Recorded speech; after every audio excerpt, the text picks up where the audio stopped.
ह्यांचं जी काय कार्यप्रणाली आहे सगळी, याचं जे मूळ आहे ज्याच्यापासून यांना चेतना भेटती, ऊर्जा भेटते किंवा ते कार्यरत होते, ज्या त्या आत्मस्वरूपापासून म्हणजे आपल्यापासून. ही प्रक्रिया आपण काल जाणून घेतली. एक वेळेस जाणून घेऊन हे भागत नाही. त्याच्यामधलं बऱ्याच पद्धतीनं सगळं हे समजावं लागतं. सगळं वेगळ्या वेगळ्या वेगळ्या वेगळ्या वेगळ्या वेगळ्या जेव्हा आपण त्याला चारही बाजूला समजून घेऊ ना, त्यावेळेस ते हळूहळू हळू असं खाली उतरायला लागतं. पहिलं बघा ते गाणं होतं आपल्या ह्याला होतं इंदापूरला,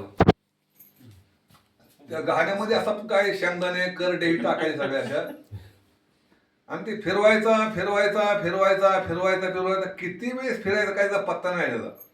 त्यात पण त्याने पाणी टाकायचं, परत त्याच उकरायचं सगळं, असं परत पाणी टाकायचं, असं जेव्हा फिरून फिरून फिरून फिरून सगळं होईल, मग त्याला पहिला अगोदर त्याचं थोडं अर्धवट होणार, मग त्याचा अर्धवट झालं जरा वलसर बांधणार जरा, मग हळूहळू त्याला जरा चिखलासारखं बांधणार, आणि हे बांधल्यानंतर मग हळूहळू खाली एक एक थेंब त्या पाण्याचा उतरला लागतो तेलाचा, आणि खाली उतरल्यानंतर मग खाली धार लागते. एवढं जसं त्याला गुराळ गाळावं लागतंय तसं त्या पद्धतीने ह्या मनन, पहिलं श्रवण, मनन, चिंतन याचं पहिलं गुराळ गाळायला पाहिजे. डोक्यामध्ये, मेंदूमध्ये, मनामध्ये, बुद्धीमध्ये हेच फिरायला पाहिजे, दुसरं काय नाही. जे आपण ऐकलंय, काय ऐकलंय, आपण काय ऐकलंय हेच फिरायला पाहिजे. ऐकायचं, ऐकताना बारकाईनं ऐकायचं, आणि त्याचं मनन व्हायला पाहिजे. जोपर्यंत आपण जे ऐकतो त्याचं मनन होत नाही तोपर्यंत ते खाली तेल रूपामध्ये उतरत नाही. बरोबर ना? हे आपल्या परिचयाचं नाही, हे झालं आपल्या अध्यात्माबद्दल.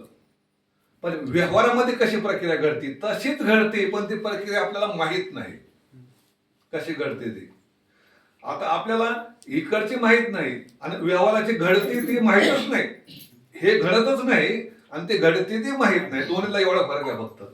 मग आता जी घडते ती कशी घडते हे जर समजून घेतलं तर इकडची मग कशी घडवायची ती आपल्याला कळल्याशी राहणार. मग त्यात पण सांगितलं आपल्या गीतेमध्ये की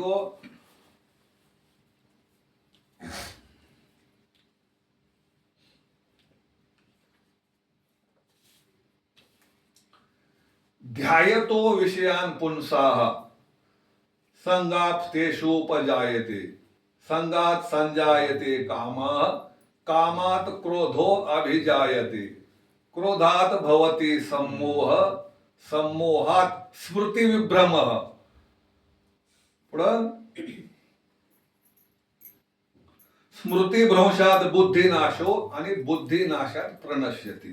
त्याच्यामध्ये ही सगळी प्रक्रिया सांगितली सगळी की कसं घडतंय ते. पहिलं काय होतं आपण काल बघितलं की विषय म्हणजे काय, जे काही वस्तू स्वरूपात बाहेर आहे ती. उदाहरणार्थ आपण वडापाव आहे, आपण पुढं गेलो समजा हॉटेलच्या आजूबाजूला कुठेतरी आणि ते तिकडं दिसला, तो व्यवस्थित त्या टोपल्यामध्ये पाठीमध्ये बसलेला असा ढीग लावलेला सगळा, तो कुणाला काही आमंत्रण देत नाही, मी अशा पद्धतीचा आहे, माझं असं अनुकरण करा ह्या पद्धतीने, तो काय सांगत नाही काय. मग हे प्रक्रिया घडते कशी नेमकी, हे अशी घडते. त्याला पहिलं कोण ओळखतं, त्याला डोळा ओळखतो पहिला की हा की तिथं आहे समजा. मग हे जे डोळ्याने त्या विषयाला बघितलं, पहिला तो वडापाव कुठं होता, हॉटेल मधल्या त्या पार्टीमध्ये होता, पुन्हा कुठं आला, डोळ्यामध्ये आला, पुन्हा कुठे गेला, तो मनामध्ये गेला. जिबीत कसं जायला जिबीत जायला आणि लवण काय करावं लागतंय, जिबीकडे लवकर पण द्यायला गेलो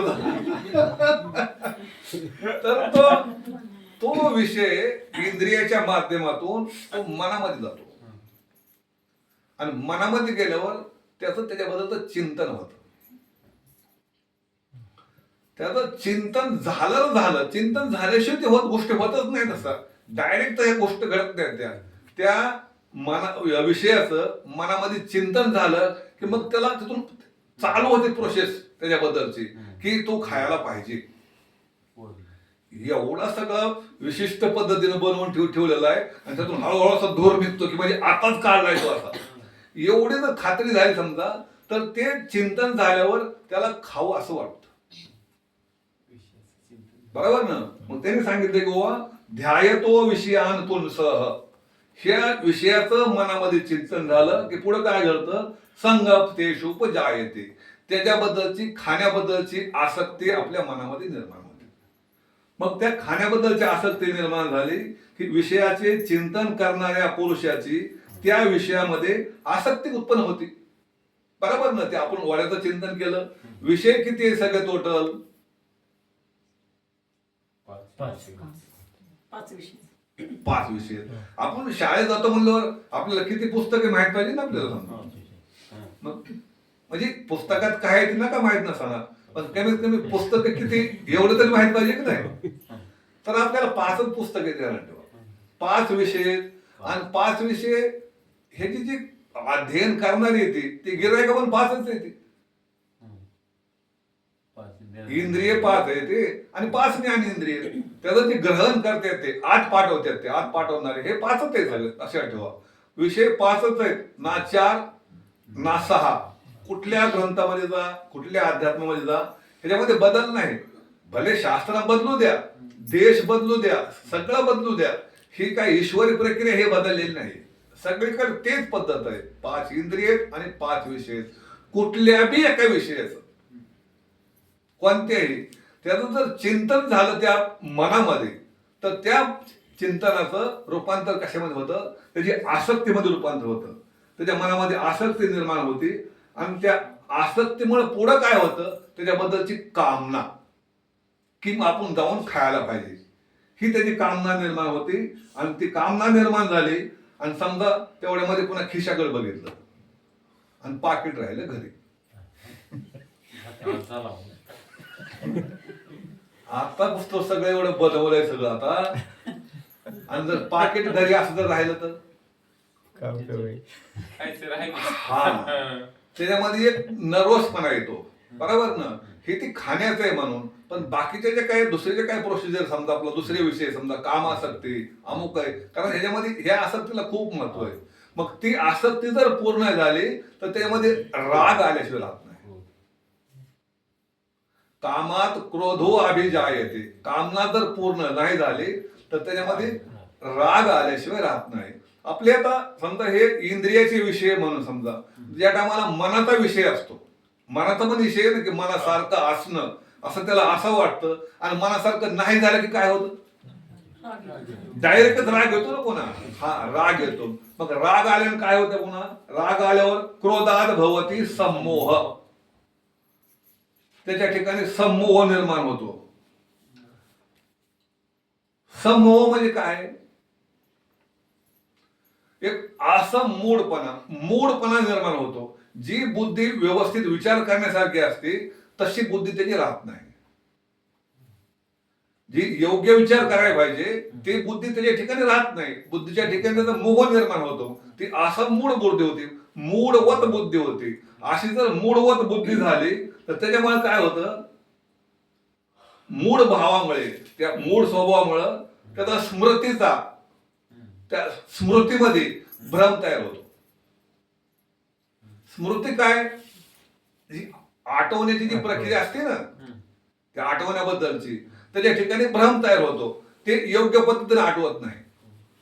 मग योग्य पद्धतीने नाही आठवलं, त्या स्मृती भ्रंशामध्ये काय होतं निर्माण झाल्यामुळं, ती ज्याची विवेक बुद्धी असते विचार करणारी, त्या बुद्धीचा नाश होतो. आणि त्या बुद्धीचा नाश झाला एखाद्या माणसाच्या पुढे काय होणार, ज्या कुठल्याही सामान्य संसारामधल्या माणसाचा आपण विचार केला, जर त्याच्या बुद्धीचा नाश झाला तर काय होईल पुढं,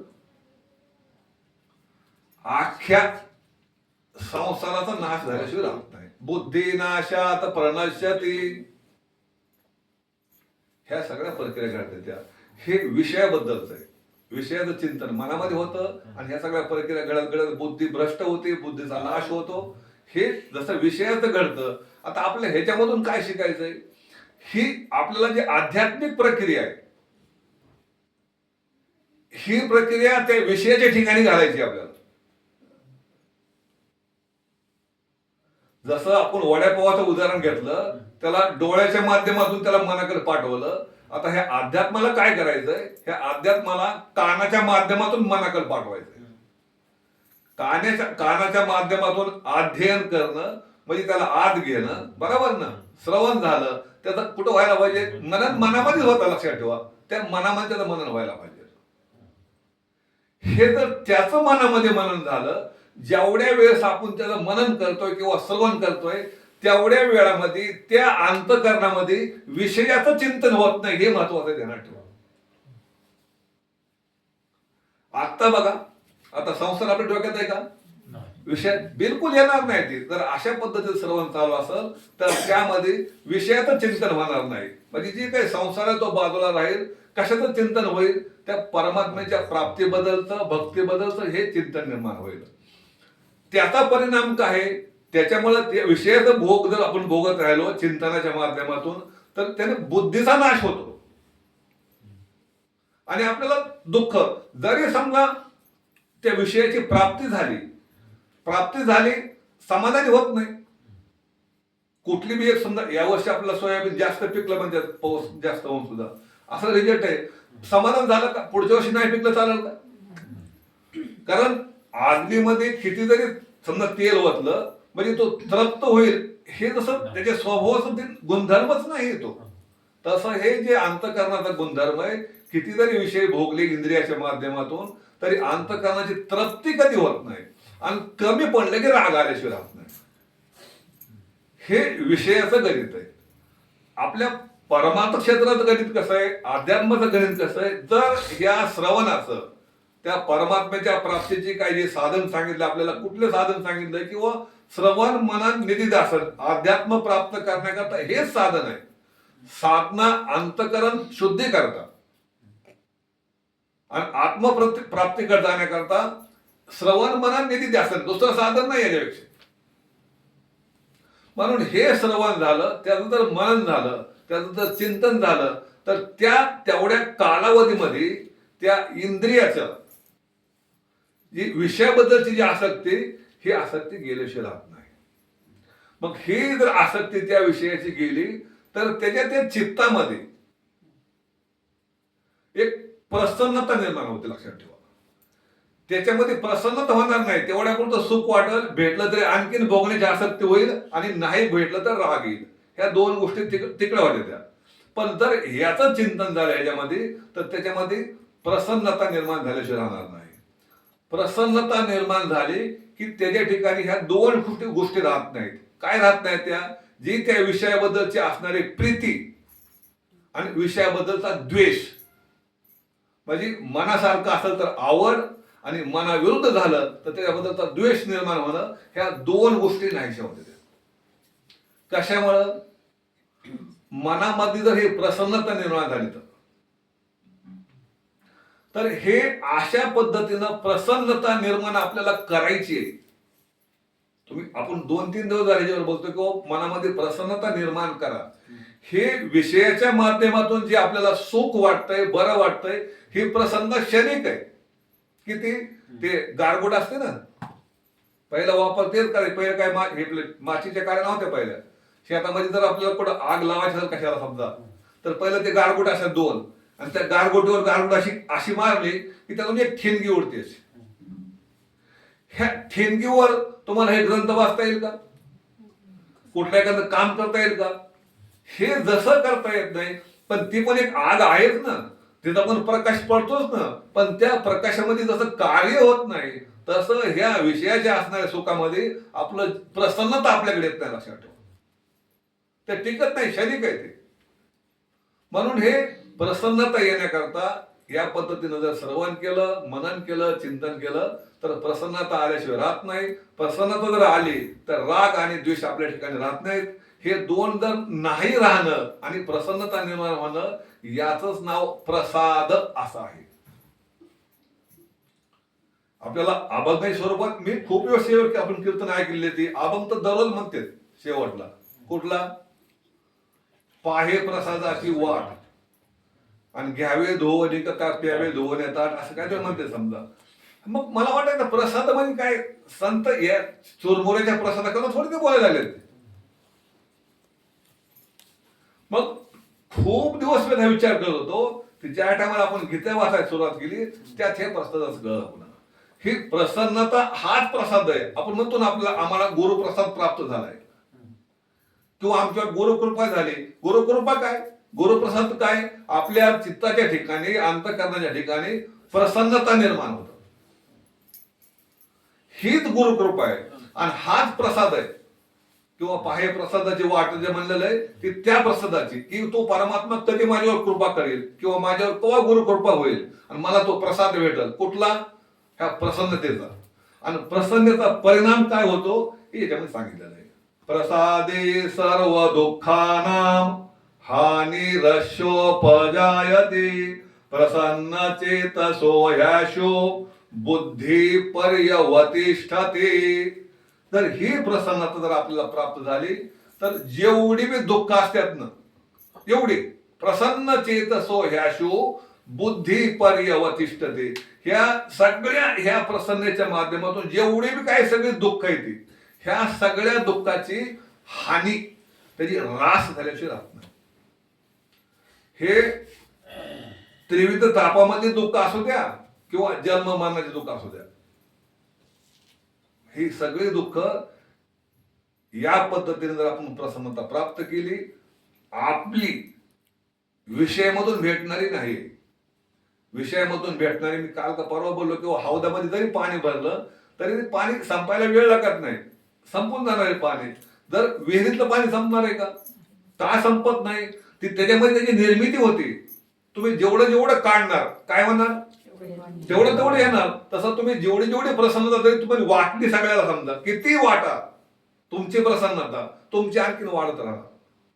म्हणून ही प्रसन्नता आपल्या अंतःकरणामध्ये निर्माण व्हायला पाहिजे. कशी निर्माण होईल, जो आपला चालू आहे दररोजचा नित्यनियम, याच नियमाने ती होती.